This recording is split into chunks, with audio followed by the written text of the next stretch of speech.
अजीज दोस्तों, अस्सलाम वालेकुम, नमस्ते, सत श्री अकाल, गुड आफ्टरनून। प्रोग्राम आरिफ की भाषा में न्यू दिल्ली टाइम्स और हमारा हिंद की तरफ से आप सबका स्वागत है। आज मेरे साथ एक बहुत ही खूबसूरत शख्सियत है, बहुत खूबसूरत दिल की मालिक हैं, मिसिस अंबर। ये मेरी कॉलीग भी रही हैं। जब मैं कराची में जमशेद टाउन का मेयर था तो ये उस वक्त सिंध गवर्नमेंट में मिनिस्टर थी और इनके पास शायद मल्टीपल मिनिस्ट्रीज थी। वो खुद उनसे पूछेंगे। Mrs Ambar, welcome to the show. Thank you for giving us time. अस्सलाम वालेकुम, नमस्ते। बहुत शुक्रिया आरिफ भाई। मैं चाहूंगा कि पहले तो आप हमें थोड़ा सा अपना इंट्रोडक्शन दें कि आप के आबाओ अजदाद कहाँ से थे हिंदुस्तान में, और कराची में आपकी सियासत का कुछ बैकग्राउंड, और जो इसके बाद मैं आपसे सवालात शुरू करूं ताकि हमारे दर्शकों को पता हो कि मिसिस अंबर कौन है। जी बिल्कुल। देखिए, क्योंकि आपका प्रोग्राम तो क्योंकि मेरे ख्याल में आपके प्रोग्राम की सबसे बड़ी, शायद हो सकता है मुझसे भी बड़े फैन हो, मगर मैं हमेशा से आपको फॉलो कर रही हूँ। जब आपका ये टीवी चैनल नहीं था, जब आप अपने फेसबुक पे मुख्तलिफ टॉपिक पे या दुखती हुई पाकिस्तान की दुखती हुई रगों को आप छेड़ते थे, मैं उस जमाने से आपको फॉलो कर रही हूँ। हमेशा मुझे बहुत अच्छा आपका नुक्ता नजर रखता था, बड़ा नेचुरल अंदाज से सच्चाई के साथ आप बयान करते थे बातों को। तो क्योंकि हम सबका जो भी, देखिए पाकिस्तान तो 72 साल पहले बना है ना, उससे पहले तो पूरा पूरा का पूरा हम सब हिंदुस्तान थे। तो हम जो मेरे नाना जान हैं वो इलाहाबाद से उनका ताल्लुक था, और वो तो आए नहीं थे जब माइग्रेशन हुई, क्योंकि वो एक तो आईएसएस ऑफिसर थे और वो फिर आए नहीं। कुछ लोग जिन्होंने एक्सेप्ट नहीं किया था इस पार्टीशन को, मगर क्योंकि हमारे मामू जान वगैरह शायद वो यंग होंगे, वो आ रहे थे, तो हमारी नानी छोटे छोटे से बच्चों को लेकर उनके पीछे कि वो लेकर वापस आएंगी, वो इस लिहाज से पाकिस्तान आई थी क्योंकि उनका बेटा आ गया था। मगर फिर हालात शायद ऐसे हो गए कि वो बेचारी आ नहीं सकी, मियाँ वहां रह गए, नानी बच्चों के साथ यहाँ रह गई। और मेरे जो ददियाल है वो शाहजहांपुर से उनका ताल्लुक था, और आज तक हमारी बहुत सारी फैमिली शाहजहांपुर में रह रही है, और इलाहाबाद में, हैदराबाद, दक्कन में, ननियाल रह रहा है। तो हमारे रूट्स हैं। अब वही हमारे, क्योंकि कल्चर, हमारा खाना पीना, रहन सहन, हम सबका जो अंदाज गुफ्तगू है वो सब वही है। रहबत वही हमारे वालिदैन जिन्होंने हमें दिया। और फिर पूरी जिंदगी उन लोगों को अपनी उसी यादों में देखा। अपने वालिदैन को तो हमने अपने उस हिंदुस्तान की उन यादों में देखा, बल्कि बड़ा दुख होता है कभी देख के कि उन लोगों ने, जो हमारे वालिदैन स्पेशली, उन्होंने तो अपना बचपन खो दिया, और एक अजीब व गरीब नफसा नफसी के आलम में वो पाकिस्तान आए, जो मैं समझती हूँ कि एक सही चीज नहीं थी, एक सही पार्टीशन नहीं था, नहीं होना चाहिए था। और उसके बाद जो है ना, मैं यहाँ कराची में पैदा हुई, कराची में रही, यहीं पर तालीम हासिल की। और क्योंकि मैं हमेशा से सोशल वर्क के हवाले से मुख्तलिफ चीज़ें करती थी, इसी लिहाज से मेरा फिर यहाँ की जो कराची की एक बड़ी, जिसको कहते हैं सियासी पार्टी थी, उसमें मैंने एज अ सोशल वर्कर काम शुरू किया था करने के लिए। और फिर उसके बाद आते आते उन्हीं का एक हिस्सा बनी, और उन्होंने फिर मुझे जिम्मेदारी दी उस तहरीक में, और इन सब चीज़ों को देखने का मौका मिला करीब से। पाकिस्तान की सियासत को तो नहीं कहना चाहिए, पाकिस्तान की हुकूमती जो तरीक़ा वारदात है कि किस तरीके से काम किया जाता है और अवाम को किस तरह मामू बनाया जाता है, अब किया कुछ नहीं जाता है। जी, वो मैं भी उसी राहदारी से गुजर के आया हूं, तो आई अंडरस्टैंड। मिसिस अंबर, आपसे पहला मेरा सवाल ये है कि 1947 में millions of people migrated to East and West Pakistan from India, और उन्होंने कुछ ईस्ट पाकिस्तान में गए, जैसे बिहार से और वेस्ट बंगाल से, और इस तरफ से पंजाब से, यूपी से, बिहार से भी, और पूरे हिंदुस्तान से वेस्ट पाकिस्तान में लोग गए। इसी तरह वेस्ट और ईस्ट पाकिस्तान से millions of people India migrate करके आए। हम को पता ही नहीं चलता कि इंडिया में जो माइग्रेट करके आए थे वो इमिग्रेंट्स हैं या मुहाजिर हैं। उनको मेन स्ट्रीम लाइफ में इंडियंस ने एकोमोडेट कर लिया, उनको बराबर के हुकूक दिए, उनको एसिमिलेट कर लिया अपनी कौमों में। हालांकि उन्होंने अपनी सेपरेट आइडेंटिटी रखी, जैसे सिंधी आज भी इंडिया में सिंधी है या पख्तून आज भी इंडिया में पख्तून है, लेकिन बहरहाल वो एसिमिलेट हो गए सिस्टम में। क्या वजह है कि जो माइग्रेट करके ईस्ट या वेस्ट पाकिस्तान गए थे, जैसे बिहार से काफी लोग गए थे ईस्ट पाकिस्तान, और यहाँ जो मुहाजिर आए थे उनको तो बड़ा डिस्क्रिमिनेशन फेस करना पड़ा पूरे पाकिस्तान में। तो क्या फर्क है? हालांकि उनकी भी डीएनए वही है, हमारा भी डीएनए है, तो सब हिंदुस्तान की संस्कृति। तो क्या ऐसा फर्क आ गया कि यहाँ पे इतना डिस्क्रिमिनेशन और हिंदुस्तान में मुहाजिरिन के साथ कोई डिस्क्रिमिनेशन ना हुआ? वो हमारे आपके टीवी पे सोशल मीडिया के आते हैं, मेरे ख्याल में मेजर गौरव आर्या साहब अक्सर व बेशतर एक कहते हैं कि आप पाकिस्तानी लोग एक जुमला बहुत कहते हैं, बहुत माजरत के साथ। तो मैं भी वो जुमला कह रही हूँ, बहुत माजरत के साथ। देखें, इन सारे जो आपने ये सवाल पूछे हैं कि यहाँ से जो लोग गए वो बिल्कुल जम हो गए, यानी कि वो बिल्कुल घुल मिल गए, और जो वहां से यहाँ लोग आए वो क्यों एडजस्ट नहीं कर सके, बल्कि एडजस्ट तो अलग चीज है, उनके साथ इंसाफ ही नहीं हुआ, और वो आज तक 72 सालों में वो तकलीफ में है, और उसका आधा हिस्सा ईस्ट पाकिस्तान अलग होने के साथ मिला। तो उसकी वजह ये है, देखिए, जब तक हम तारीख को नहीं देखेंगे ना, इसके पीछे तारीख है पूरी। यही वो हिस्सा है जहां हम माइग्रेट कर कर आए, ये वो हिस्सा है जहां से हिंदुस्तान की तकसीम की वजूहात शुरू हुई हैं। ये वो हिस्से, हम उन हिस्सों से आए जिन हिस्सों में जिन्होंने कहना चाहिए भारत, हम उस हिस्से में आए जिन्होंने अंग्रेजों तक को भागने पे मजबूर कर दिया था हिंदुस्तान को छोड़ने से, और हम उन हिस्सों में आए जहां से अंग्रेज दाखिल हुए थे। तो ये जिस जगह हम आए हैं उस जमीन का भी एक तारीख है अपनी। यहाँ से बगावतों ने हमेशा तो हम एडजस्ट, यहाँ के लोगों की जो कल्चर था, यहाँ के लोगों का जो मिजाज था वो भी अलग था। और फिर बदकिस्मती के साथ ये हुआ कि पाकिस्तान बनना या भारत की तकसीम होना ही एक, मैं समझती हूँ, एक भारत की जमीन के साथ जुल्म था। एक गलत चीज हुई है ना, जब आप जुल्म करते हैं तो जुल्म का अंजाम तो जुल्म ही होता है ना। आप वो एक चीज जो गलत हुई है तो हम उसकी भी कह सकते हैं कि हम उसकी भी सजा हो सकता है भुगत रहे हो, हम उसकी भी हो सकता है सजा भुगत रहे हो। उसकी मेरे ख्याल में अभी थोड़ा बीच में डिस्कनेक्ट हो गया होगा। सही है। तो एक गलत फैसले की सजा भुगत रहे हैं हम सब लोग यहाँ पे आने वाले। हम वहां जो गए, यहाँ से जो वहां चले गए, इसलिए देखिए वहां पे हजारों साल का भारत 72 साल पुराना नहीं है, पाकिस्तान 72 साल पुराना है, भारत बरस पुराना है। भारत वो है जो दुनिया में अगर कोई भी बुक उठा के पढ़ते हैं ना, दुनिया की किसी भी जबान की, आप किसी उनका शौक होता है उस राइटर का आप ड्रीम पढ़ेंगे कि वो इंडिया जाना चाहता है, वो भारत जाना चाहता है।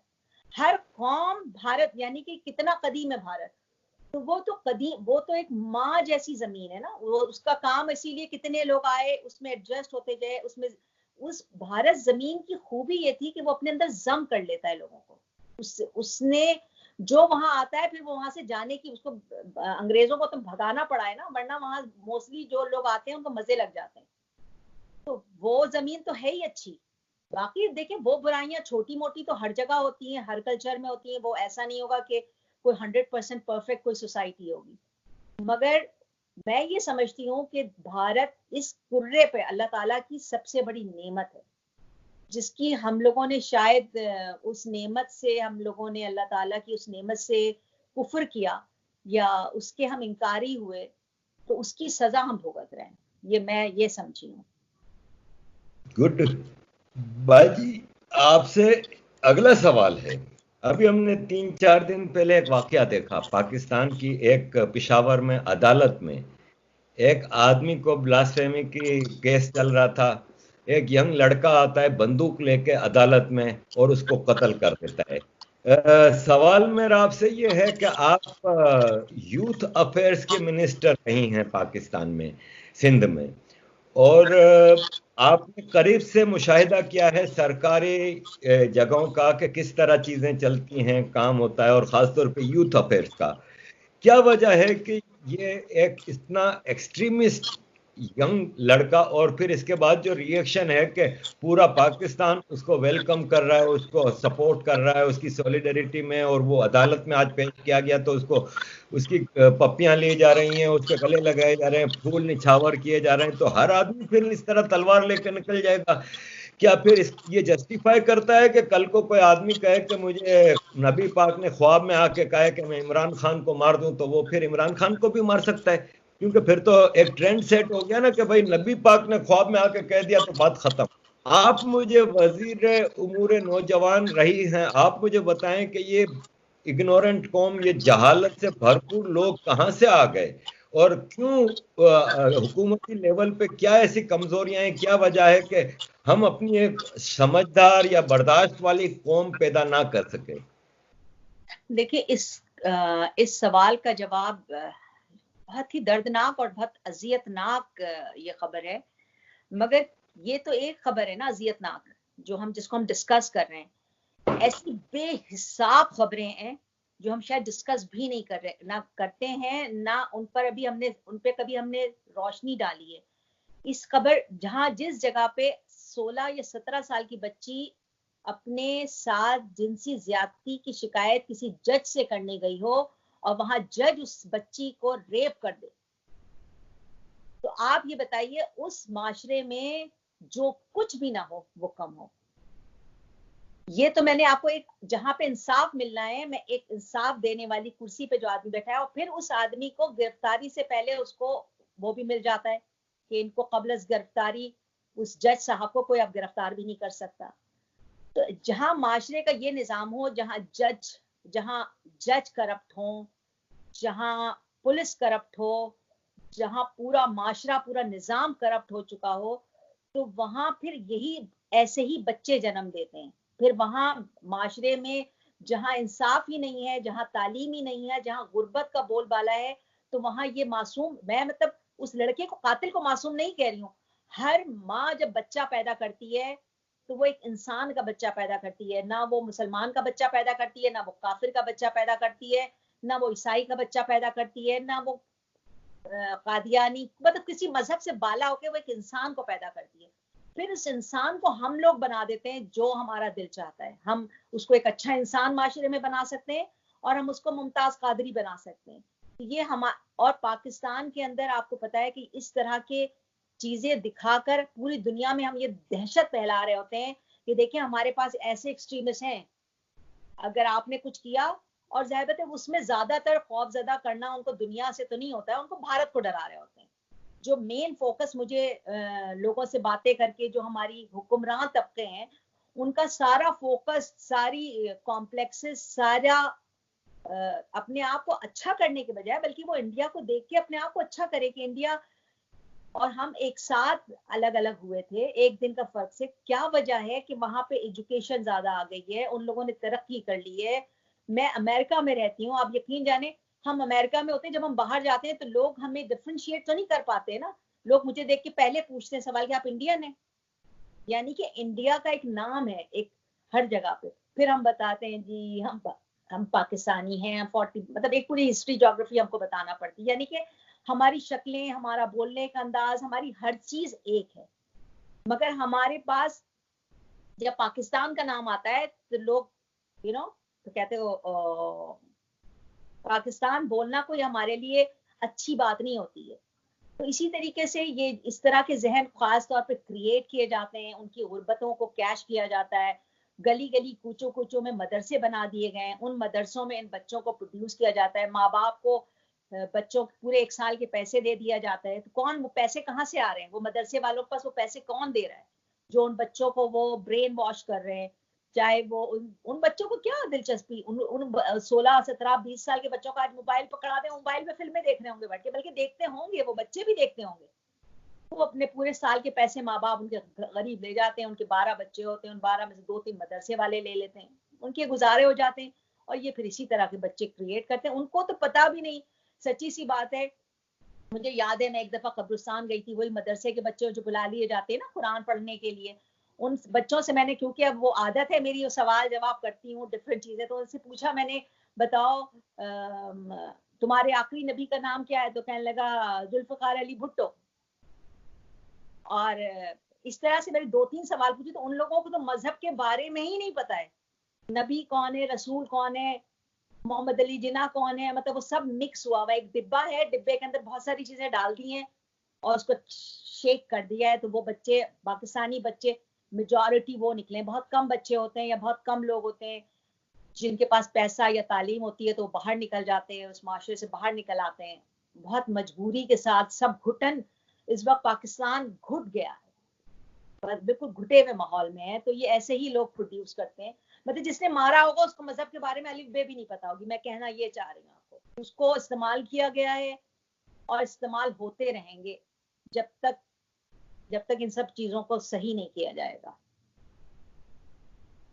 घुटन वाला माहौल हो गया, आपने कहा पाकिस्तान में अब घुटन वाला माहौल है, तो सच्ची बात है कि पाकिस्तान में जो फौज के बूट पॉलिश नहीं करता उसके लिए जिंदगी अजीरन है, चाहे वो बलोच है, चाहे वो पख्तून है, चाहे वो मुहाजिर है, सिंधी है, रिलीजियस माइनॉरिटीज है, और इवन पंजाबियों में से भी, जैसे एक ब्लॉगर हैं अहमद वकास गोराया, सलमान हैदर हैं, गुल बुखारी हैं, जनरल की बेटी हैं, लेकिन वो आर्मी की पॉलिसीज के खिलाफ बात करती हैं, तो वो एग्जाइल में हैं। तो क्या मुस्तकबिल देखती हैं कि इस तरह तब्दीली को आएगी? पाकिस्तान भी हम जैसे मतलब वहां पे फ्रीडम ऑफ स्पीच होगी, इजहार राय की आजादी कभी होगी, और पाकिस्तान सरवाइव कर लेगा फिर, अगर यही सूरत हाल रही ह्यूमन राइट्स की? देखिए, हकीकत पसंदी से अगर हम काम लें, और मैं अब कहूँ भी खुदा ना करे, अल्लाह ना करे, ऐसा ना हो, ऐसा ना हो, मगर जो चीज हम बोते हैं वही निकालते हैं ना। मतलब अगर मैं बबूल के कांटों का दरख्त लगाऊंगी तो बबूल के कांटे ही निकलेंगे, उसमें आम नहीं निकलेगा। तो हकीकत जो मैं देख रही हूँ, जो मुझे नजर आ रहा है, मुझे नहीं नजर आता पाकिस्तान सरवाइव करेगा, पाकिस्तान चल सकता है। इसलिए कि जो पाकिस्तान की अवाम है वो अब इतनी लाशें उठा चुकी है। हर, मैं यहाँ पे देखे, क्योंकि मैं पाकिस्तान में महाजिर कहलाई जाती हूँ, जो लोग अर्बन सिंध में रहते हैं, यानी कि शहरी सिंध के लोग हैं जो कि हिंदुस्तान से आए हैं, वो हम आज तक महाजिर, हमें डिफरेंट नामों से, आपको पता है, याद इसकी तो आप बहुत ज्यादा तफसील बता चुके हो, मेरे ख्याल में सारे आपके व्यूअर्स जानते होंगे, हमको महाजिर कहा जाता है। तो 72 सालों में हम महाजिर बन गए, बहुत बुरे, बहुत ही पस्ती में महाजिर, तो समझ लीजिए जो करा था उन्होंने 72 साल में, अपनी जमीन से बगावत की थी, अपनी जमीन से गद्दारी की थी, उसकी सजा वो तो चले गए बेचारे, मगर उनकी नस्ल भुगत रही है, हम भुगत रहे हैं, और जब तक हम जिंदा हैं, जब तक भुगतते रहेंगे। तो ये उसकी, मुझे ऐसा लगता है कि पाकिस्तान चल नहीं सकता आगे, मुझे नजर नहीं आ रहा है, क्योंकि उसका अंत ही नहीं है ना कोई। हर पूरा अगर आपको होता ना कि चलिए एक जख्म हुआ था वो अलग हो गया, वो समझिए कि मेजॉरिटी होते हुए बांग्लादेश पाकिस्तान से अलग हो गया। पहली दफा दुनिया की तारीख में कि मेजॉरिटी माइनॉरिटी से अलग हुई है, ये भी दुनिया की एक तारीख है। जो पाकिस्तान तो बड़ी बड़ी तारीखी चीजें दिखाता है ना करके दुनिया को, ये भी तारीख हुई। तो मुझे भी ऐसा नजर आता है कि पाकिस्तान चल नहीं सकता, बिल्कुल मुझे नहीं नजर आ रहा उसको चलता हुआ। आपसे अगला सवाल मेरा इंडिया के बारे में है। एक मस्जिद है, बाबरी मस्जिद, जो कि बनाई गई थी एक मंदिर को तोड़ के 500 साल पहले, और वो मंदिर भी कोई आम मंदिर ना था, कि हिंदुस्तान के राजा और भगवान श्री राम जी का जन्म स्थान है। वहां के मुकद्दस मंदिर को मुसलमान आके तोड़ देते हैं और मस्जिद में कन्वर्ट कर देते हैं।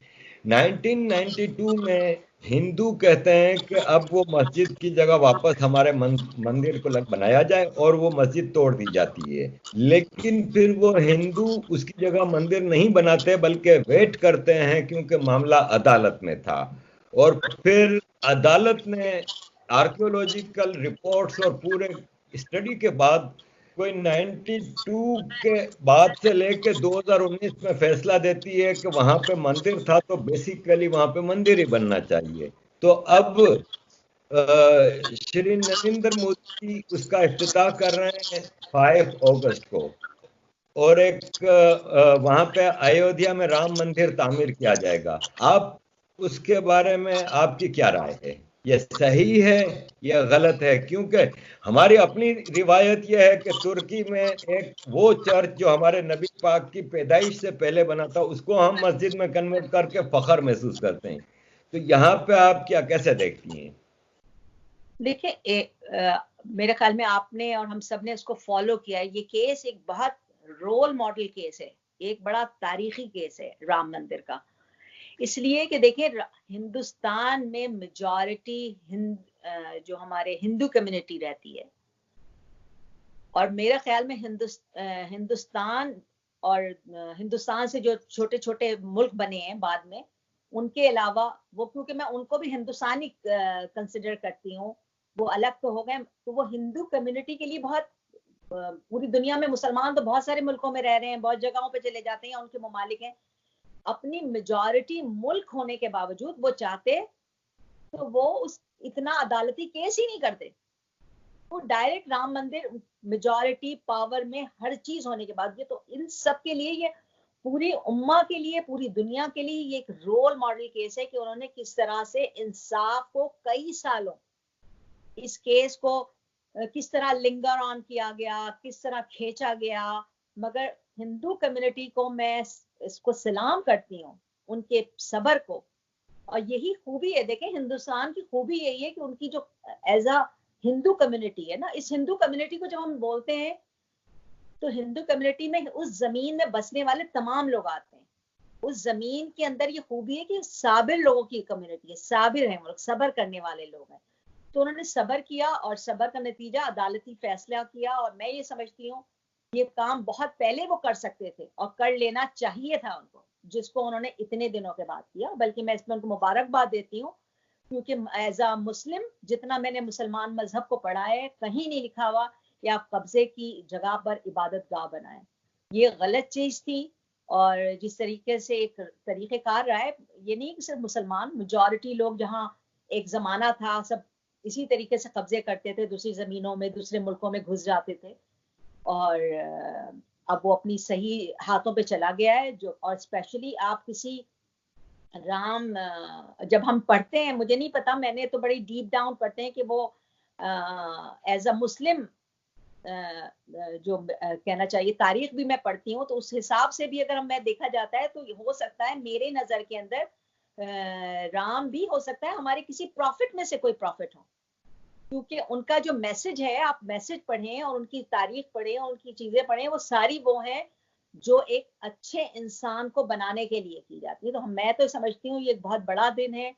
और क्योंकि मोदी जी ने तो मेरे ख्याल में अहद किया हुआ है सबको बहुत वापस सही, कहते हैं ना, सही जगह पे सब चीजों को बैठाने का। तो दुआ करती हूँ मैं, अल्लाह ताला उनको जिंदगी दे, और उन्होंने, उनके जो ख्वाब हैं, उन्होंने जो अपने मुल्क को मजबूत बनाने के सोचा है, अल्लाह ताला उसमें सब में उनको कामयाबी दे। बहुत अच्छा काम, मैं तो समझती हूँ बहुत अच्छा कदम है, और ये पहले उठा सकते थे, मगर उन्होंने बहुत सब्र के साथ बहुत दिनों के बाद ये काम किया है, तो इस पे तो मैं मुबारकबाद देती हूँ। जय श्री राम। अगला सवाल, एक खित्ता है हिंदुस्तान का, एक स्टेट है, एक अब तो यूनियन टेरिटरी है, जम्मू एंड कश्मीर। ये हिंदुस्तान के सर का ताज रहा है हमेशा, और ये हमेशा हिंदुस्तान का हिस्सा रहा है। लेकिन अब 1947 से एक ऐसी साजिश की गई, मेरी आवाज सही आ रही है ना? बिल्कुल आवाज सही आ रही है आपकी। ऐसी एक साजिश रची गई, इंटरनेशनल डिजाइन्स थी जो पाकिस्तान बनाया था जिस मकसद के लिए, और हिंदुस्तान को ऑक्यूपाइड रखने के लिए, तो इश्यूज छोड़ने थे, तो जम्मू एंड कश्मीर का एक इशू छोड़ा गया। और तारीख तो आपको पता ही है कि किस तरह उन्होंने एक्सेशन किया हिंदुस्तान के साथ, लेकिन फिर हमारे कबायलियों ने आके हमला किया और कब्जा किया आधे कश्मीर पे, गिलगित बल्तिस्तान पे, और फिर यूएन आ गई और लाइन ऑफ कंट्रोल खींची गई। जो हिंदुस्तान का कश्मीर था उसमें एक आर्टिकल था, आर्टिकल 370, जो कि रुकावट बना हुआ था कश्मीर की प्रोग्रेस के लिए, कश्मीरियों की प्रॉस्पेरिटी की तरफ इकदाम करने के लिए। उसमें काफी बेसिक रुकावटें थीं। तो 72 साल बाद एक बहादुर प्राइम मिनिस्टर ने आके उस रुकावट को खत्म किया और कश्मीर को, जम्मू एंड कश्मीर को नेशनल मेन स्ट्रीम में लिया। और खास तौर पर लद्दाख को तो बहुत ज्यादा फायदा हुआ कि उनकी टोटल आइडेंटिटी अलग थी, लैंग्वेज अलग थी, डेमोग्राफी अलग थी, और वहां पे अब जिस हिसाब से डेवलपमेंट हो रही है।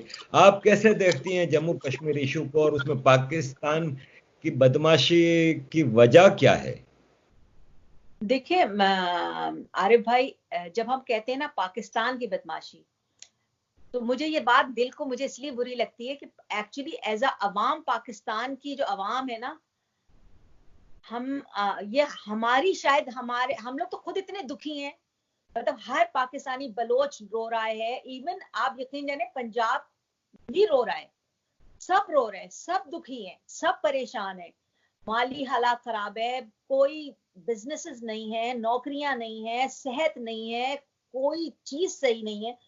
तो हम लोग तो जो जख्मी जख्मी चूर चूर हैं। तो कश्मीर, मतलब कश्मीर के लिए हम अपने ही घर कहते हैं ना, पहले घर चराग फिर मस्जिद चराग। तो कश्मीर का इशू को तो इंटरलिंक हमारी इस्टेब्लिशमेंट ने किया है। ये हमारा फौज का एक बनाया हुआ नासूर जरूर हो सकता है, मगर पाकिस्तान की आवाम का इससे कोई ताल्लुक नहीं है। हम जो मीडिया पे देखते हैं वो आवाम को रिप्रेजेंट नहीं कर रहे होते हैं, मीडिया फौज को रिप्रेजेंट कर रही होती है। तो जाहिर बात है, मैं तो ये समझती हूँ ये फिर राम मंदिर की तरह ये काम भी भारत को बहुत पहले कर लेना चाहिए था। इसके लिए भी उन्होंने बहुत दिन, बल्कि जब जिसका मुझे बहुत दुख होता है, बल्कि इस पे मेरा दिल चाहता है कि मैं कोई आपके साथ प्रोग्राम करूं, जो कि भारत की तारीख का सबसे बदतरीन जेनोसाइड था, जो वहां के कश्मीर के पंडितों के साथ किया गया था, जुल्म किया गया था।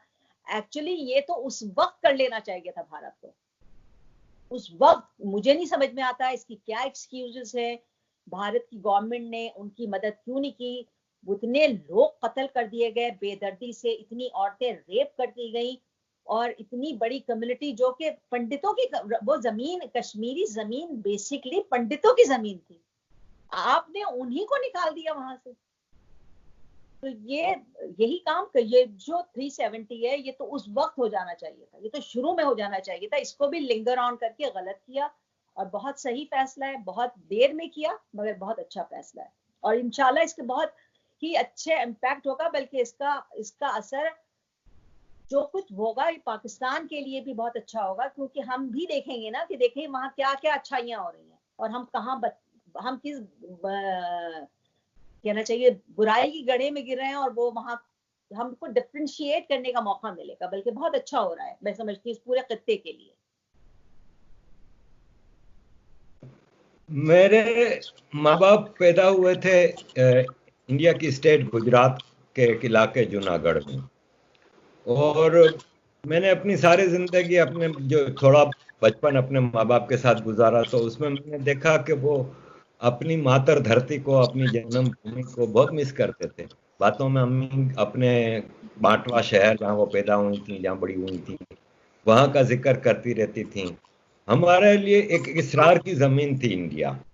हम सरकारी चूरन, जो हिंदू दुश्मनी और इंडिया दुश्मनी का इतना असर नहीं लेते थे। हमारे लिए इंडिया के लिए कभी नफरत मेरे दिल में तो कम से कम पैदा नहीं हुई। आज मैं देखता हूं कि जब मैंने अपना वापसी का सफर शुरू किया है और मैं अपने आप को इंडियन मानता हूं और इंडियन कहलाता हूं, तो मैं बहुत मिस करता हूं कि यार काश हमारे माँ बाप ने हिजरत ना की होती, तो हम भी इंडिया में होते और अपनी धरती पर रह रहे होते। आप हिंदुस्तान में अपने पुरखों की जगह को मिस करती हैं, और कभी आप गई हैं वापस अपने उस जमीन को देखने के लिए? मुझे तो बहुत ज्यादा ख्वाहिश है इंडिया जाने की, और इंशाल्लाह जरूर जाएंगे। इंडिया में जाऊंगी। असल में मुझे एक चीज अभी याद आ गई थी, तो मैंने कहा कि मैं आपको कश्मीर के हवाले से, देखिए जहां कश्मीर के अंदर जहां तक, अगर मैं गलत हूं तो आप मुझे दुरुस्त कर दिएगा, यासीन मलिक वहां के एक टेररिस्ट। हाँ दहशतगर्द हैं, जिनकी बीवी, जिनकी शादी पाकिस्तान की फौज ने करवाई है, जिनकी बीवी का ताल्लुक आईएसआई से है। तो आप ये बताइए कि, और वहां पे मैं देखती हूँ कि वो बड़ा फ्रीडम है, वो खातून जो है वो इंतहाई डिजाइनर ग्लासेस, डिजाइनर के कपड़े, डिजाइनर के बैग, डिजाइनर ऊपर से नीचे तक सरापा वो डिजाइनर होती हैं। अक्सर व बेशतर जो जितने भी हमारे सो कॉल्ड वहाँ मुसलमान लीडर्स हैं, महबूबा मुफ्ती हैं, आप इन सबको मैं क्योंकि वॉच करती हूँ, इनके कपड़े देखती हूँ, इनके मेकअप देखती हूँ, उनके एज अ खातून का मतलब आला दर्जे के ये डिजाइनर्स के कपड़े पहनते हैं। मतलब और गुर्बत की बात करते हैं कश्मीरी मुसलमानों की, वहां के लोगों के हालात देख लीजिए। तो बिल्कुल मुझे अभी इस पे याद आया कि वहां पे तो बहुत ज्यादा पाकिस्तान से जो कहना चाहिए, जो पाकिस्तान की आईएसआई है वो डिफरेंट अंदाज से वहां पहुंचा रही है। तो मैं तो ये समझती हूँ कि इस पर भी इंडिया की जो अफवाज है या इंडिया की जो हुकूमत है, इसको भी पाकिस्तान की फौज के साथ सीरियस टॉक करना चाहिए कि इससे देखिए कोई फायदा सिर्फ चंद पैसों के लिए, देखिए इसे और कोई पाकिस्तान की फौज से या पाकिस्तान ही नहीं संभल रहा है, तो कश्मीर को प्रॉब्लम में रखकर या इंडिया को तकलीफ पहुंचा के उससे आप अगर सिर्फ और सिर्फ अपने बजट में इजाफा करने के लिए ये कर रहे होते हैं ना कि ओ पाकिस्तान खतरे में, पाकिस्तान को किसी से खतरा नहीं है। इस आप यकीन जाने पाकिस्तान से तो सबको खतरा है, मगर पाकिस्तान से आप अगर बॉर्डर भी खोल देंगे ना पाकिस्तान के, तो लोग खुद अपने घरों में गेट लगा लेंगे। अगर हम पूरे बॉर्डर खोल देते हैं ना, कहते हैं भाई आप सब आए, आप यकीन जाने सारे जो हमारे जितने पड़ोसी ममालिक हैं वो खुद ताले लगा लेंगे। उनको हमसे खतरा है क्योंकि हमने अपने मुल्क में इतने एक्सट्रीमिस्ट लोग पैदा कर दिए हैं, इतने दहशतगर्द, उनके पास इल्म नहीं है, उनके पास कुछ नहीं है, तो वो कहीं पे जाने के लिए भी खतरनाक हो जाते हैं, किसी भी मुल्क में जाने के लिए खतरनाक हो जाते हैं। तो यही हाल है, यही वजह था कि कश्मीर में जितनी भी प्रॉब्लम पैदा हुई या हो रही है, और अब मेरे ख्याल में 370 के बाद ये ज़हमत है, उनको सफाई करनी है ना, इन तमाम जो पिछला गंद है वो साफ करने में टाइम लगेगा, टेक टाइम। मगर मुझे पता है कि जितना खूबसूरत कश्मीर है, अब मोदी जी जब तक हैं, और उसके बाद भी मेरी दुआ है कि ऐसा ना हो कि मोदी जी की हुकूमत 4-5 साल के बाद ना हो और उसके बाद फिर वही पुराने सिस्टम में चले जाए। तो ऐसे ही कोई हुकूमत आगे भी भारत में आए तो वो बहुत अच्छा होगा, जो कश्मीर के लिए अच्छा करे। सॉरी, आपका नेक्स्ट सवाल आपने क्या था? इलाहाबाद जो कि अब प्रयागराज है, जी, आपको मिस करती हैं और आप कभी गई हैं वापस शाहजहांपुर या इलाहाबाद जो आपका पुरखों का इलाका नहीं है? मैं नहीं गई, बिल्कुल मैं नहीं इलाहाबाद गई। प्रयागराज। नहीं मैं गई नहीं हूँ, बल्कि दिल चाहता है कि वहां जरूर जाएं, क्योंकि हमारी तो मिट्टी वहीं की है। तो इंशाल्लाह ताला जरूर जाएंगे और मिलेंगे, बल्कि रिश्तेदारों से बातचीत होती रहती है, वो लोग सब आप यकीन जानिए मैं हैरान होती हूँ, वहां पे जो लोग हैं वो बिल्कुल पक्के हिंदुस्तानी हैं। वो अपने आप को किसी भी हाल में हमसे लिंक करना कोई प्राउड फील नहीं करते, ना उनको पसंद आता है। वो बहुत खुश होते हैं, बल्कि हमारी बातें सुन के वो दुखी होते हैं कि देखो गलत हुआ, पाकिस्तान बनके ना तुम लोगों के लिए अच्छा हुआ ना हम लोगों के लिए अच्छा हुआ। ये आप कह रहे हैं, लेकिन वहां पे रहने वाले कुछ लीडरान जो कम्युनल पॉलिटिक्स बिलीव करते हैं, जैसे अवैसी साहब हैं, वहाँ की कुछ जर्नलिस्ट हैं, राना अयूब वगैरह, वो 24 घंटे एक ही रोना रोती हैं कि यहाँ पे मुसलमानों पे जुल्म हो रहा है, मुसलमानों का जेनोसाइड हो रहा है। मेरा बड़ा दिल करता है कि इनको पूछूं कि जेनोसाइड की स्पेलिंग भी पता है, इन्होंने कभी जेनोसाइड देखा है? जेनोसाइड तो हमेशा मुसलमान करता आया है, जैसे बंगाल में किया, जैसे बलूचिस्तान में किया, जैसे ये। तो आप क्या मैसेज देना चाहेंगे हिंदुस्तान के मुसलमानों को कि क्या ये अवैसी वगैरह को फॉलो करना मुनासिब है, जो दिन रात उठते बैठते वहां के भगवानों को गलत गलत नामों से पुकारते हैं, हिंदुओं को एक तरह से हकारत से देखते हैं और वो अपने आप को सुपीरियर समझते हैं? क्या मैसेज है आपका हिंदुस्तान के मुसलमानों के लिए? देखिए, हिंदुस्तान के जैसे मैंने अभी आपसे कहा था ना कि जैसे पाकिस्तान को जब हम कहते हैं ना पाकिस्तान बुरा कर रहा है, इसी तरीके से ओवैसी साहब हिंदुस्तान के मुसलमानों को रिप्रेजेंट नहीं कर रहे हैं। ओवैसी साहब की भी जो डोरे हैं, आपको पता है कहाँ मिल रही हैं? उनकी डोरे भी कोई हिलाता है तो वो हिलते हैं। ओवैसी साहब कहते हैं ना, जो पैसा देता है उसकी बोलते हैं वो। कुछ लोग हिंदुस्तान में अभी भी ऐसे बाकी हैं जो कि हिंदुस्तान को कमजोर करना चाहते हैं। वो पाकिस्तान गए नहीं, उन्होंने हिजरत नहीं की, मगर वो पाकिस्तान को रिप्रेजेंट कर रहे हैं वहां बैठ के, उन्हीं डोरों को रिप्रेजेंट कर रहे हैं जिन डोरों ने पाकिस्तान बनाया, जिन्होंने पाकिस्तान को तकसीम किया, ये उन्हीं के लिए काम कर रहे हैं। तो मैं ये समझती हूँ कि वहां जो मुसलमान रहते हैं, बल्कि वहां पे जो बाज वैसी साहब के साथ मैंने वैसे बहुत सारे हिंदुओं को देखा है, बहुत सारे क्रिश्चियंस को भी देखा है जो कि ओवैसी साहब जैसी जबान इस्तेमाल करते हैं, जो दूसरे मजाहिब के सिख हैं वहां पे। ऐसा नहीं है कि सिर्फ ओवैसी साहब ही बोलते हैं क्योंकि वो मुसलमान है, मैंने वहां पे वहां के डिफरेंट मजाहिब को लोगों को देखा है। वो लोगों का भी एक बहुत ज्यादा तो नहीं है, बहुत माइनॉरिटी में वो क्लास है, मगर एक है क्लास जो कि हिंदुस्तान की जड़ों को कमजोर कर रही है। तो मुझे ये यकीन कामिल है कि देखें, जो हिंदुस्तान की मेजॉरिटी मुस्लिम, मेजॉरिटी हिंदू, मेजॉरिटी सिख, जो दूसरी कम्युनिटीज हैं, उनको ये पता है कि वो जन्नत में, दुनिया की जन्नत में रह रहे हैं, और इस जन्नत को जन्नत बनाना उनके अख्तियार में है। इस जन्नत को उनको, और उनके पास इबरत के लिए पाकिस्तान मौजूद है। वो वहां से बैठ के देख सकते हैं कि दोजख में जाएंगे तो क्या हाल होगा। तो वो, मेरा जहां तक ख्याल है, वो अपनी जन्नत को खराब नहीं करेंगे, चाहे ओवैसी साहब कितनी भी डोरियां हिला लें। और ये इससे ओवैसी साहब की जितनी गालियां और जितनी बदजबानी मैं सुनती हूँ या उनके भाई की, तो उससे एक चीज मुझे मजीद हिंदुस्तान से मोहब्बत होती है कि यहाँ पे तो हम कोई बात, अगर हम पाकिस्तान की, आप क्या पाकिस्तान से क्या नफरत करते, नहीं कर सकते, मैं नहीं कर सकते हम लोग नफरत, हम उस निजाम से नफरत करते हैं, हम जो निजाम बना दिया गया, हम उस करप्शन से नफरत करते हैं। तो वो कोई भी इंसान जो वहां भारत में भी रहता है, वो ये बात सोचे और समझ ले कि अगर उन्होंने भारत के साथ कोई भी चीज, या इस तरह के ओवैसी टाइप जैसे लोगों को, या दूसरे कांग्रेस की, मैं इसलिए वो करती हूँ कि कांग्रेस के जो कर्ता धर्ता लोग थे, उनकी, मैं, मेरी नजर में, मैं उनकी वजह से भारत तकसीम हुआ है। जो चंद लोग थे जिन्होंने भारत को तकसीम किया था या बरतानिया के आलाकार बने थे, वो उनका था, उनमें से कुछ लोग कांग्रेस के करता धरता थे। तो मुझे कभी भी इसलिए वो बहुत ज्यादा अट्रैक्ट नहीं करते हैं या उनकी बातें नहीं करती हैं, क्योंकि उनकी वजह, वो अगर चाहते तो आज ना पाकिस्तान और इंडिया दो नहीं होते, बल्कि हम एक होते। जब हमने मिलके, हमने आजादी की जंग लड़ी थी सबने मिलके, तो क्या हो गया ऐसी चीज, रातों रात ऐसा कौन सा वाबेला हो गया कि आपने तकसीम की बात को एक्सेप्ट कर लिया। आप उसको रिजेक्ट कर सकते थे, आप इसको मानते नहीं, इस पे थोड़ी सी बात और लिंगर ऑन हो जाती। उनको तो बरतानिया को छोड़ना ही था, हर हाल में छोड़ना था भारत को। तो वो तकसीम का फैसला ही गलत था। तो मैं शायद इसलिए मेरे जहन के अंदर, मेरे बैकग्राउंड में, नफ्सियात में रहता है। तो वो एक चंद टोला है जो हिंदुस्तान को कमजोर करना चाह रहा है, मगर मुझे पता है मेजॉरिटी हिंदुस्तानी कभी भी नहीं होने देंगे इंशाल्लाह।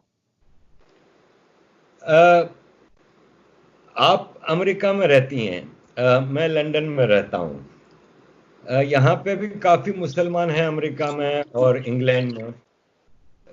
अगर हम देखें कि इंग्लैंड में 2 मिलियन मुसलमान रहता है, 1 मिलियन हिंदू रहता है, लेकिन जो जेल की पॉपुलेशन है उसमें हिंदू ना होने के बराबर है, लेकिन मुसलमान अपनी रेशो से बहुत ही ज्यादा जेल की पॉपुलेशन है। तो क्या हम क्रिमिनल हैं? हम मुसलमान क्रिमिनलाइज्ड कौम बन गए हैं? और क्या हमारी तरबियत में कोई मसला है? क्या वजह है कि हम क्राइम की तरफ हैं? हम जिस घुटन के माहौल से भाग कर इधर आते हैं, तो यहाँ पे फिर ये घुटन का माहौल क्रिएट कर रहे हैं। क्या करना चाहिए हम आपके मेरे जैसे मुसलमानों को कि हमारा इमेज यहाँ पे कुछ बेहतर हो? देखिए, इसके लिए तो मैं यहाँ पे भी मुख्तलिफ जगहों पे जब सेनेटर्स और इन लोगों से मेरी मुलाकात होती है, तो मैं ये बात कहती हूँ, बल्कि मैं आपके फोरम से मुझे कहने का मौका मिलेगा। देखिए, पूरी दुनिया में अगर एक चीज सारी दुनिया गवर्नमेंट लेवल पे कर दे कि पढ़ाई का जो सिस्टम है ना, तालीमी सिस्टम से मजहबी तालीम हर जगह से खत्म कर दी है। क्योंकि जो छोटे दिमाग बच्चे होते हैं ना, जिनको हम बचपन में, यानी कि आप 5 साल से लेके 15, 16, 17 साल तक के बच्चों को जब हम ब्रेन उनको बना रहे होते हैं तो हम उनको, हमारा फोकस होना चाहिए कि वो एक अच्छे इंसान बने, ना हमारा फोकस होना चाहिए कि वो एक अच्छा हिंदू बने, ना वो अच्छा मुसलमान बने, ना वो क्रिश्चियन बने, ना वो सिख बने। वो 17 साल की उम्र तक एक अच्छा पढ़ा लिखा इंसान बने जो इंसानियत के काम आए। मगर जितनी फिर माजरत के साथ कि जितनी बुराइयों की जड़ें निकल रही हैं वो सब मदरसों से निकल रही हैं। और अफसोस की बात यह कि अमेरिका जैसी जगह में भी मदरसे कायम है, यहाँ पे भी मदरसों का जोर है। तो मुझे नहीं पता कि गवर्नमेंट, जबकि मैं एज अ अमेरिका की एक शहरी होने के नाते मैं ये समझती हूँ कि कुदरत जो है ना, किसी मुल्क को, ऐसे लोग बहुत बुराइयां करते हैं मगर मैं समझती हूँ कि अल्लाह ताला ने अमेरिका को ऐसे ही सुपर पावर नहीं बना दिया है। इस देखें आप, यहाँ पे सबसे बड़ी जो चीज नजर आती है मुझे बात करने में, वो आपकी सारी छोटी मोटी चीजों को इग्नोर कर देते हैं, मगर ये लोग झूठ बोलना बिल्कुल पसंद नहीं करते हैं। आप ये देखिए कि यहाँ से इन्होंने प्रेसिडेंट को अपने निकाल दिया था व्हाइट हाउस से, या उसको दोबारा उनके नहीं आने दिया। उसकी वजह ये थी कि उसने झूठ बोला था अवाम से।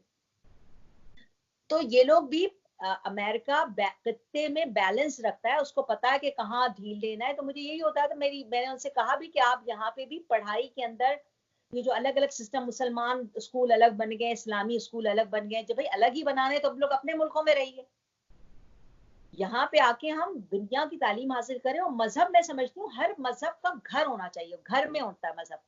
आप घर में जो है मजहब आपका वो है, जब आप बाहर निकले तो आप सिर्फ एक इंसान हो, आप एक बेहतरीन इंसान होना चाहिए। आप, मतलब ये मेरी अपनी जाती सोच है और मैं ये समझती हूँ यही होना भी चाहिए। होना और तो चाहिए। यही वजह है जो तालीम की हमारे पास मुसलमान बच्चों के अंदर हमको एक झूठी तारीख में खो दिया जाता है। हम कभी कुछ बनना चाहते हैं, हम कभी कुछ बनना चाहते हैं। हम एक जो खुद क्रिएट की हुई झूठी तारीख है, बिल्कुल वो सच्ची तारीख भी नहीं है।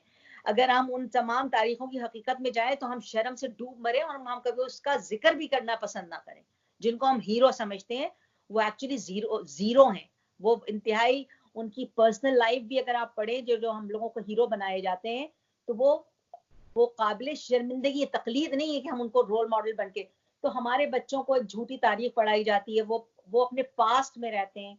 वो आगे जाने के बजाय, वो आगे 10 साल 20 साल आगे सोचने के बजाय वो बस 200-500 साल और 1000 साल पीछे सोच रहे होते हैं। तो उसकी वजह से जब आपके पास तालीम की कमी होगी, तो फिर आप, जब तालीम की कमी होगी तो आप कहाँ जाएंगे? फिर आपके लिए जेल ही खुले हुए होते हैं, एक ही रास्ता होता है जिसका अंजाम जेल होता है। तो मेरे ख्याल में जो मुसलमान के पास तालीम की कमी है, जब तालीम की कमी होती है तो मेजॉरिटी, फिर आपका ठिकाना आखिरी या तो गोली होता है, या जेल होता है, या फांसी का फंदा होता है।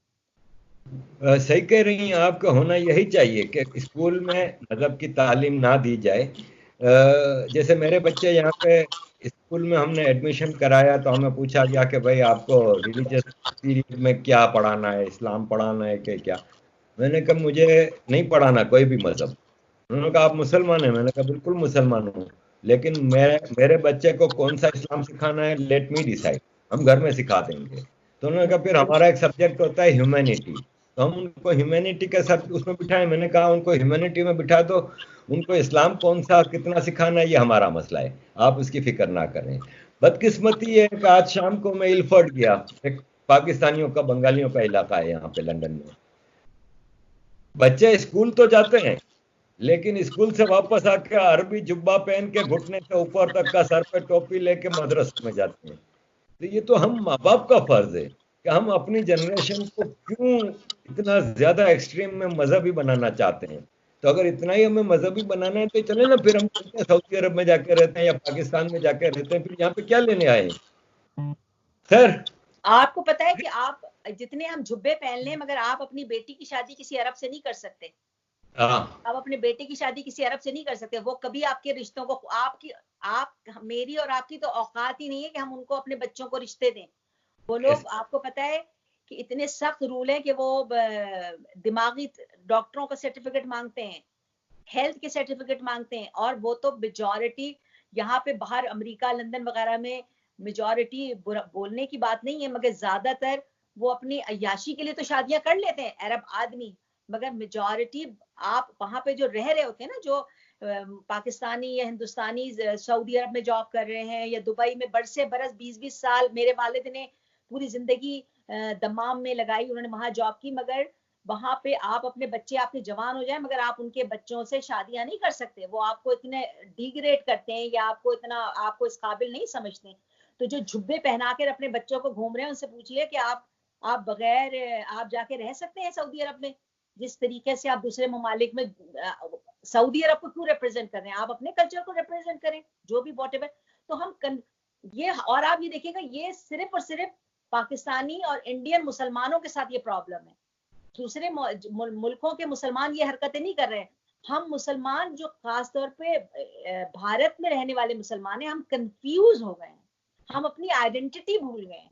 हम जब भी कोई इंसान अपने कल्चर अपनी तहजीब से दूर हो जाता है, हमारी आइडेंटिटी, हम हिंदुस्तानी हैं ये हमारी आइडेंटिटी है, हम इस आइडेंटिटी से क्यों चिढ़ते हैं, हमारा क्या कॉम्प्लेक्स है, हम क्या बनना चाहते हैं, हम कितने भी अरब बन जाएं, जज़ाकल्लाह माशाल्लाह ला हौला वला कुव्वता अल्हम्दुलिल्लाह सुभान अल्लाह कहते रहें, मगर क्या इन सब कुछ को बोलने के बाद कि अरबी हमको अरबी समझने लगेंगे? नहीं, नहीं समझेंगे। बल्कि वो ज्यादा इंप्रेस दूसरे ममालिक से होते हैं जो अपनी आइडेंटिटी के साथ रहते हैं। अरब भी उनसे ज्यादा कंफर्टेबल फील करते हैं, वो हमसे नहीं कंफर्टेबल फील करते हैं। तो शायद पाकिस्तानी एस्टेब्लिशमेंट ने इसीलिए अपनी कल्चर को अरब से तुर्क की तरफ ट्रांसफर कर दिया, और हर आदमी अर्तुगरल बनने के चक्कर में। उसकी वजह ये कि तुर्कों ने भी इस वक्त जो हुकूमत है आपको पता है, वो भी एक तरीके के इमरान खान पार्ट 2 है या पार्ट 1 है, उनकी पर्सनैलिटी भी उसी तरीके की बाइपोलर पर्सनैलिटी है। वो कभी यूरोपियन यूनियन का हिस्सा बनने की कोशिश कर रहे होते हैं, कभी वो कुछ करने की कोशिश कर रहे होते हैं।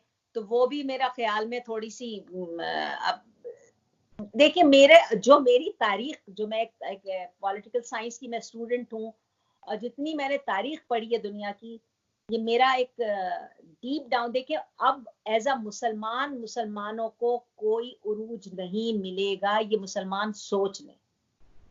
एज अ पूरी ये मेरी तारीख का जो मैं निचोड़ है वो मैं बता रही हूँ आपको। एज अ आप इंडिविजुअल आप एक बहुत अच्छे इंसान बन जाएं, आप एक डॉक्टर बहुत बड़ा नाम पैदा कर सकते हैं मुसलमानों में, आप एक बहुत अच्छे जर्नलिस्ट बन के मुसलमानों में दुनिया में अच्छा काम कर सकते हैं, आप एज अ इंडिविजुअल तो बहुत अच्छा काम कर सकते हैं, मगर जितनी तारीख है अब मुसलमानों का एज अ मुसलमान कहीं कोई उरूज नहीं मिलने वाला।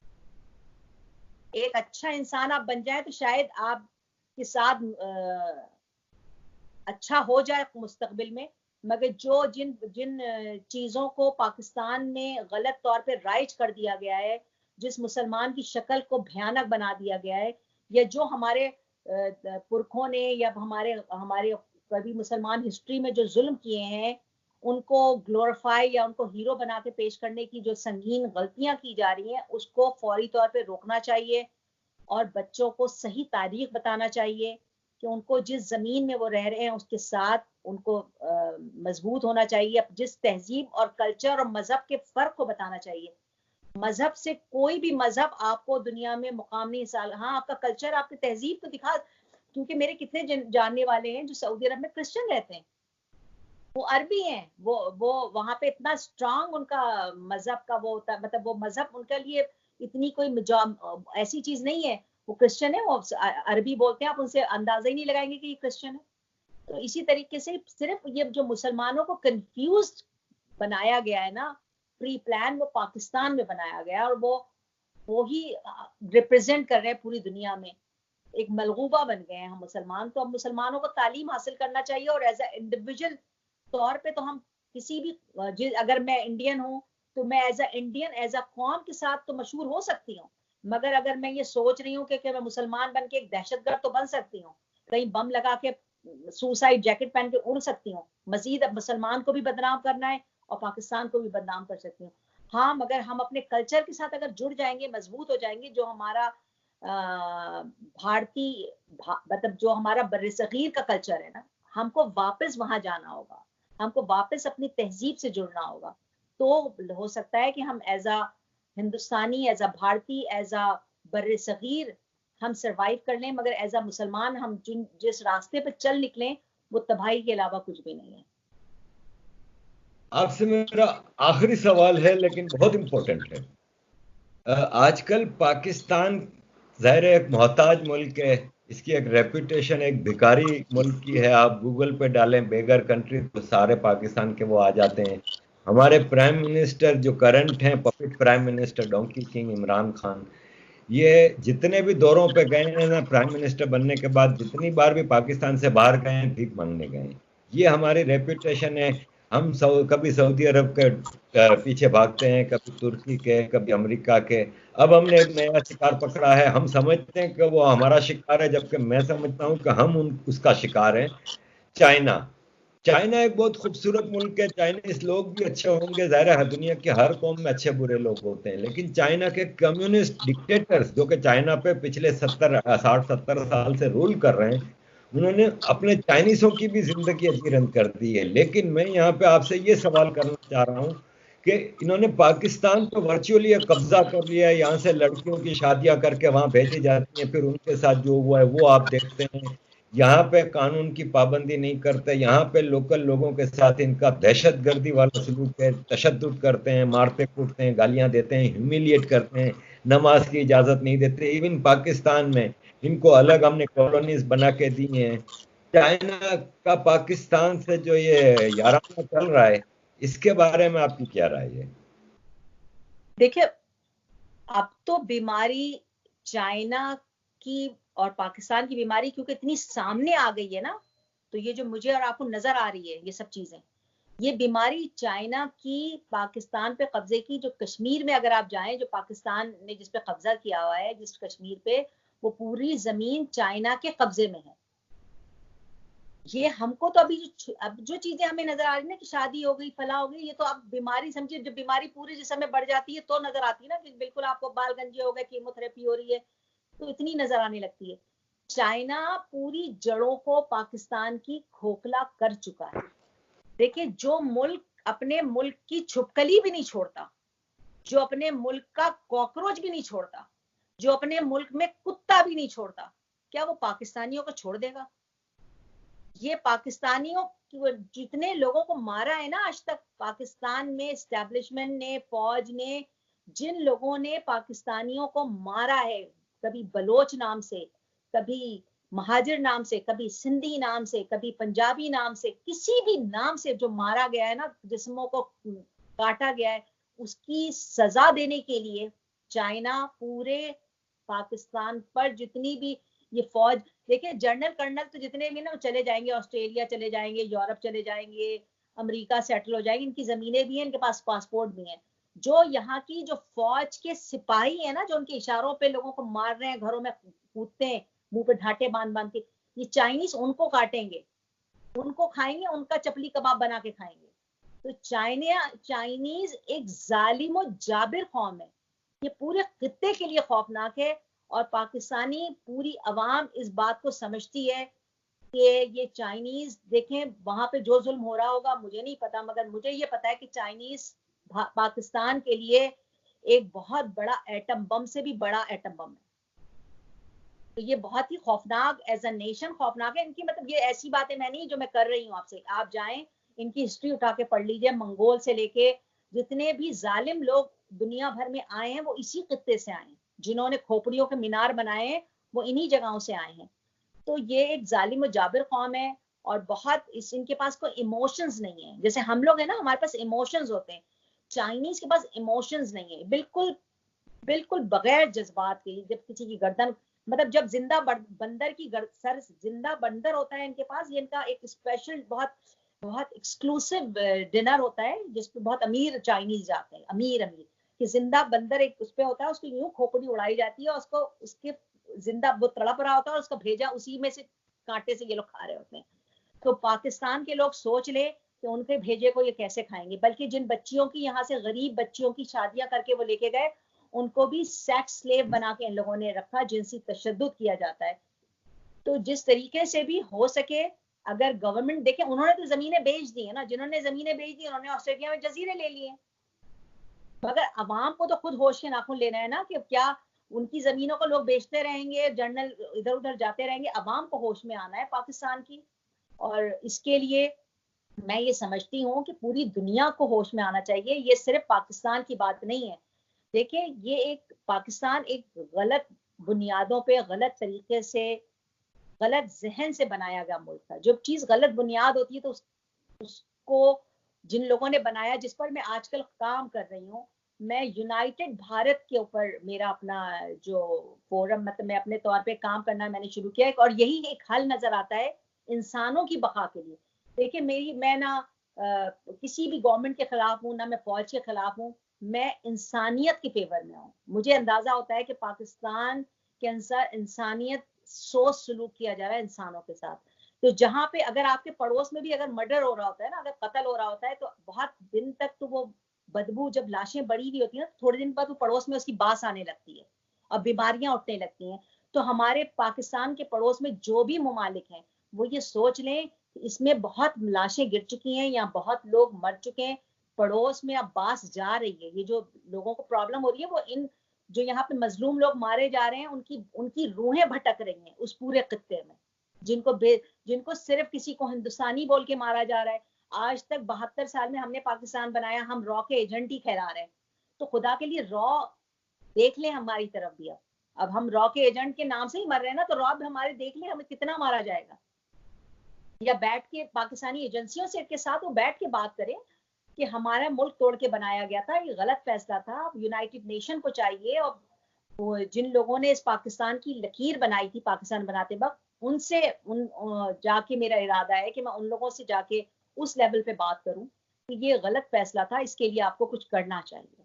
और मैं समझती हूँ कि कहते हैं ना, घुटना पेट से मिलता है, तो वापस हमें आज, कल या परसों हमें वापस अपने आप से मिल जाना चाहिए। और यही एक मुझे एक हल नजर आता है, या तो अंडर वन अम्ब्रेला, या यूनाइटेड भारत, या यूनाइटेड बर्रे सगीर, वॉट एवर। इसकी अभी कोई वाज़ेह शक्ल नहीं है, मगर इसका हल मुझे एक यही नजर आता है। जी, यही दुनिया ने भी, जो तरक्की याफ्ता कौमों ने जो पहले 100 साल एक दूसरे से जंग करते थे, उन्होंने भी अपने बॉर्डर तक उठा दिया, और फ्री ट्रेड, और आज फ्रांस और इंग्लैंड में, यूरोप में, इस तरह अमेरिका, कनाडा में। तो बिल्कुल हल तो यही होना चाहिए। और हिंदुस्तान ने, मेरे अपना मुशाहिदा है कि कई बार कोशिश की पाकिस्तान को वापस रास्ता दिया हिंदुस्तान की तरफ आने का, लेकिन हर बार हम पाकिस्तान की हुकूमत ने, आम पाकिस्तानी तो नहीं, बेचारा आम पाकिस्तानी तो खुद मजलूम है, हुकूमत ने, फौज ने हमेशा भारत की पीठ में छुरा मारा है।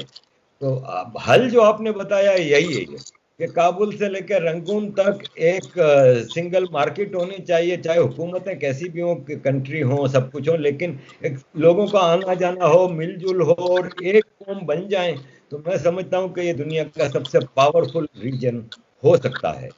Thank you very much, Mrs. Amber, for giving us time. It was really wonderful to have you here. आपने जो जज्बात हमें बताए हैं, मुझे उम्मीद है कि हमारे हिंदुस्तान के मुसलमान खास तौर पे आपकी बातों को सुन के कुछ समझ लेंगे, सीख लेंगे कि हाँ, वो जन्नत में रह रहे हैं। पाकिस्तान में जो गए थे हिंदुस्तान के लोग, उनका क्या हाल है, ये उनको कुछ अंदाजा होगा। आप अपने आखिरी पैगाम में कुछ कहना चाहेंगे? बस मैं यही कहना चाहूंगी कि हम सबको मिलके काम करना है, बगैर किसी भी नफरत के मैसेज के बगैर। हम पहले हिंदुस्तानी हैं, मतलब इस पे हमें शर्मिंदा नहीं होना चाहिए। ये जो एक नफरत के, मुझे बहुत दुख होता है, कभी कभी मैं सारे प्रोग्राम देखती हूँ कि कभी हमारे जो हिंदू भाई हैं, वो उनको वो कि हमें काफिर कहा जाता है, या उनको ये दुख निकल उनके बात आता है। तो हमें उन तमाम कंफ्यूजन्स को खत्म करना चाहिए। हम वो कौमें हैं कि हमने पूरी दुनिया में, आपको पता है कि 200 साल 300 साल पहले अमेरिका में काले गोरे और इन सब की लड़ाइयां खत्म हुई।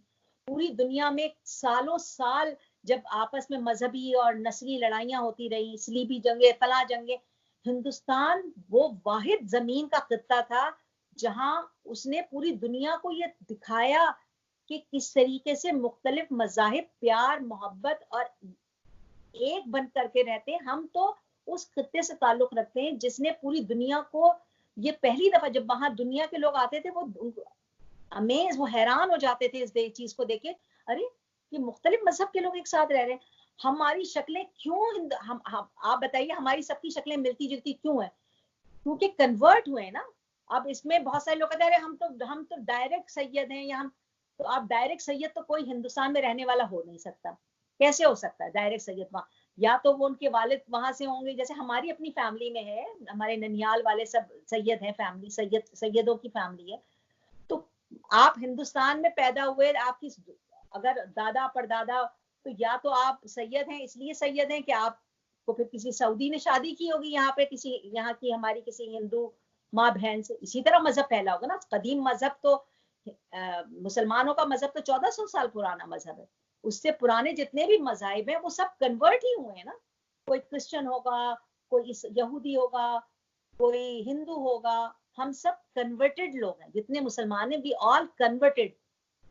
तो हमको वैसे ही रहना चाहिए जो हमारी असलियत है। हम अपनी मजहब बदल लिया, हम अपनी तहजीब ना बदलें, हम अपना कल्चर ना बदलें, हम अपनी सोच ना बदलें। मुसलमान होने का मकसद या क्रिश्चियन होने का मतलब, आप हिंदुस्तान में अगर रह रहे हैं और आप अगर क्रिश्चियन बन गए तो आप पहले हिंदुस्तानी हैं। हम पहले जो भी हो, हमारी हकीकत यही है। आप कितनी भी पाकिस्तान बना लें, आप पाकिस्तान बांग्लादेश बना लें, आप रहेंगे हिंदुस्तानी।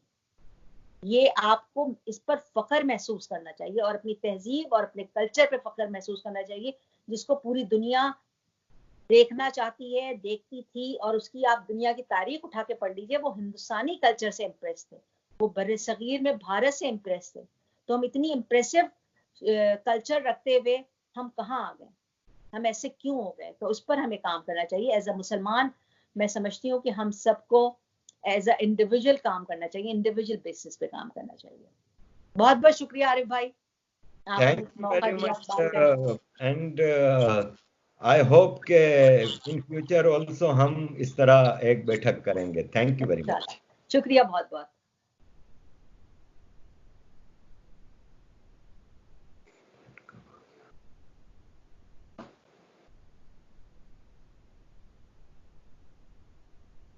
हाँ, अच्छा, रिकॉर्डिंग स्टॉप हो गई है। हाँ, अब आपके पास भी ऑप्शन होगा, आप इसको अपने पास सेव कर सकती हैं, ये पूरा प्रोग्राम। अच्छा? स्काइप तो हाँ, तो उस पर आप राइट क्लिक करेंगे तो उस पर वो लिखेगा कि सेव एज, तो आप सेव एज करके फिर उसको, जब ये हमारा सेशन बंद होगा ना, तो इसके बाद आप अपना स्काइप पे देखेंगे तो ये वीडियो लगी हुई होगी, तो आप उसको अपने पास भी सेव कर सकते हैं। अब मैं इस पे करूंगा एडिटिंग। ओके। अब तो क्या आपने चीजें, जैसे इलाहाबाद का नाम लिया तो मैं इलाहाबाद के शहर की तस्वीर लगाऊंगा इस तरह। इस पे एडिटिंग करके ये रिलीज होगा मंगल को, परसों। क्योंकि आज सुबह मैंने पठान का पीटीएम के जो दोस्त हैं हमारे, उनका इंटरव्यू लगाया था। अच्छा। अब कल मैं अपनी वीडियो लगाऊंगा और परसों फिर ये आपका इंटरव्यू लगेगा। तो जब ये लग जाएगा तो मैं आपको लिंक भेज दूंगा, लेकिन आपके पास ये रिकॉर्डिंग सेफ रहेगी। अच्छा अच्छा, गुड, वेरी गुड। बहुत अच्छा प्रोग्राम है। Thank you very much. बहुत शुक्रिया आरिफ भाई, अल्लाह ताला आपका। Okay, thank you, Allah Hafiz.